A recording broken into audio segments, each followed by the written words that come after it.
This is a Conan channel, but I want to be clear when I say that there isn't a single human being on this planet that couldn't learn something from Legend of the Galactic Heroes. This will be the second sci-fi franchise after The Matrix I use to compare to the life lessons found in the Hyborian Age. Legend of the Galactic Heroes is a deeply grounded in a realistic prediction of history view of the future science fiction program based on novels of the same name. Like Conan's original stories, it has many life lessons to teach. The overarching message of the Hyborian Age that history is cyclical, and in the case of human development, victory through civility causes decadence that inevitably defeats a population. After this defeat, they may well revert to savagery, only to repeat the mistakes of their ancestors. Those who do not learn from history are doomed to repeat it, and those who refuse to read have no advantage over the illiterate. The Picts, who during the time of King Kull of Atlantis were much more advanced than they are in their eternal warring state during Conan's age, are a key example of this. It would be fair to say that in a far distant future of Legend of the Galactic Heroes, history continues in a similar cycle, but as people who adhere to this theory recognize is very possible, technological pile-up, or the advancement of technology, also occurs. This allows humanity to colonize the stars of the Milky Way, and as universe-wide democracy turns into universe-wide autocracy, then back again, we eventually get two separate factions, neither of which is sold to us as the bad guy: the Galactic Empire and the Free Planets Alliance. Throughout the series and canon history of the universe, either will overtake the other, with the majority of the focus being on how this affects the lives of people on both sides of the war. With the Galactic Empire trying to rewrite history itself, and with the Free Planets Alliance dissolving its history program in reference to military training because of how little it actually values the subject, humanity is now free to make the same old mistakes on a galactic scale. One of the key messages of the show, tying it back to Conan, is that while Conan may focus on the macro of civilizations rotting from the inside and the historical cycle that follows, Legend of the Galactic Heroes focuses on the micro steps which universally lead to such an occurrence. Namely, the cardinal sin of every bad leader on both sides of the war and the sub-factions of those sides are mistaking a love for ideology as a love for one's people. In other words, the theoretical world of politics matters more to them than the practical world of the people who live in it. This psychosis, or separation from reality, is what ultimately results in another of the show's important messages, that when a civilization rots, it never does so from the bottom, but from the top. While I'm sure the creator of Legend of the Galactic Heroes and obvious advanced student of Hegel, Yoshiki Tanaka, would disagree, I think Robert E. Howard would say that such a civilization is in desperate need of a barbarian.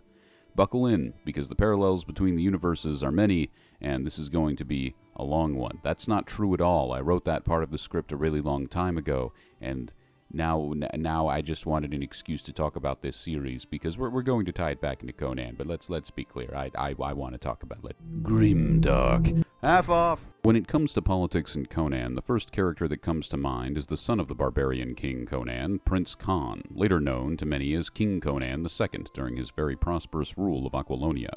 Khan is, on a larger historical scale of the Howardverse, something of a tragic figure, as Aquilonia becomes more and more a corrupt empire after his passing. This eventually leads to its collapse, following ancient history as we know it today. Khan is characterized as a deeply empathetic man with the same practical skills and philosophy as his father, but with the qualities of a good leader as dictated by Legend of the Galactic Heroes. He has a mind for the practical world and is always thinking about how to solve practical problems, no matter what his father's ideology may have to say about it. He respects the past and his family's ideology, but knows when to critique it when necessary. A theme of both universes is that good leaders only last one generation. They are no substitute for a well-educated, empathetic, and duty-over-anger populace. This is a good time to introduce our main characters in Legend of the Galactic Heroes. On the side of the Empire is a young son of poverty-stricken deposed nobility Reinhard von Lohengrin, who, after his sister is taken as the personal concubine of the decadent dictator emperor at the time, vows to liberate his sister and, in his own words, make it so nothing could ever be taken from him again. Throughout the series, you will see him achieve his goals and the consequences of it as he becomes the leader of his faction. On the side of the Free Planets Alliance, we have the son of a simple intergalactic trader, Yang Wen-li. In total juxtaposition to his fellow military genius in the Empire, Reinhardt, Yang only joins the military to pay off his student loans. He is shown to frequently want to quit during his early career, but this is held over his head, then trying to retire multiple times after his military achievements, but with him being the national hero of his country, constantly at war, it makes it impossible for him to do so. All of this despite the extreme abuse he takes from his deeply corrupt democracy.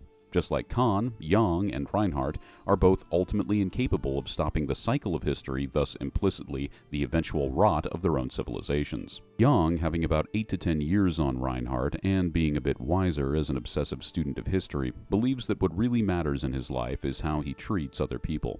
This hits at the core of his many strategies in war, which always creative, unorthodox, and built around saving or preserving as many lives as possible in both sides, always turn out successful.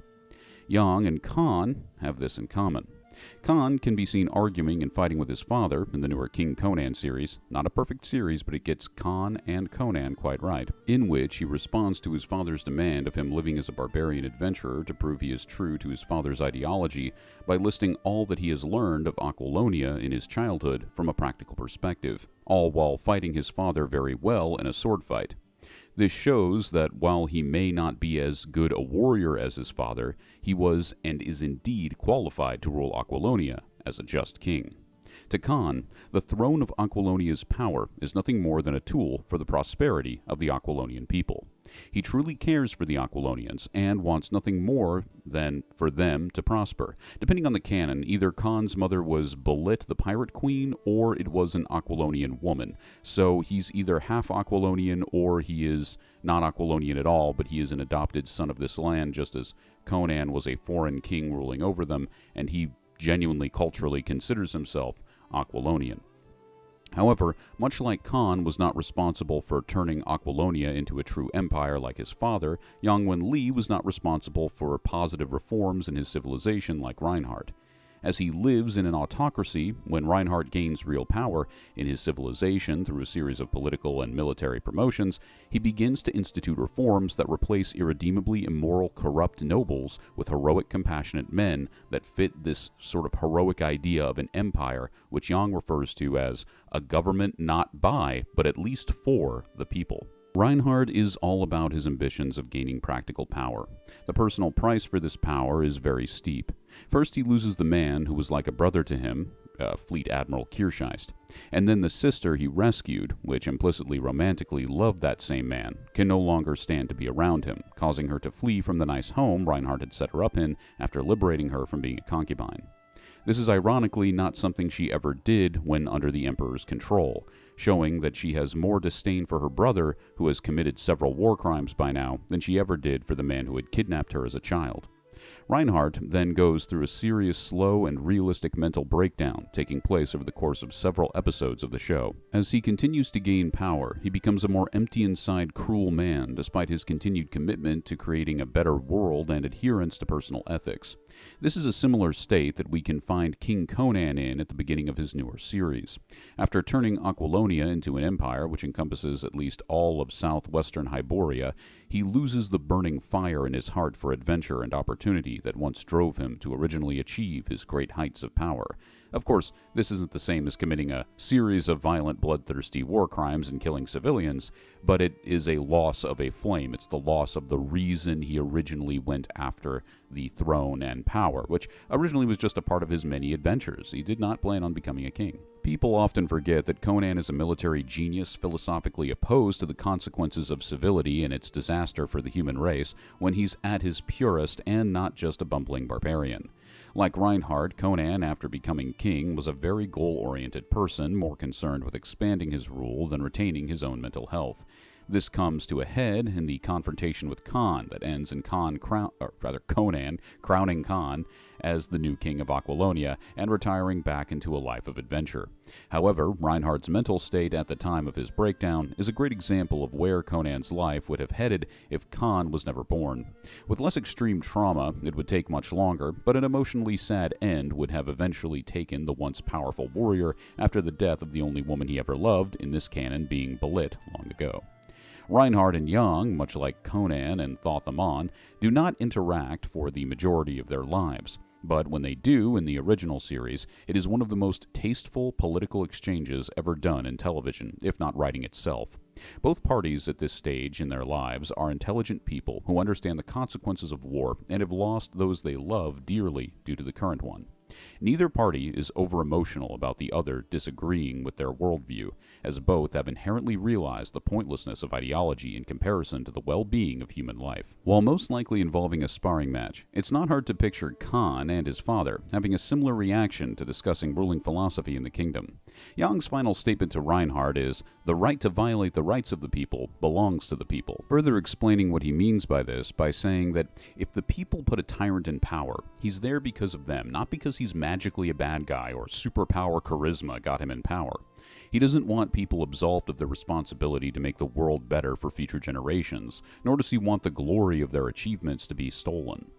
Reinhardt responds with, "You cannot deny the power of government simply because tyrants do exist." In other words, the existence of bad kings does not negate the existence of good kings, or as I would have said during my own short-lived political career, the only thing that stops a bad guy with a government is a good guy with a government. The two indirectly express their goals to each other, laugh, and Yang leaves to finally retire.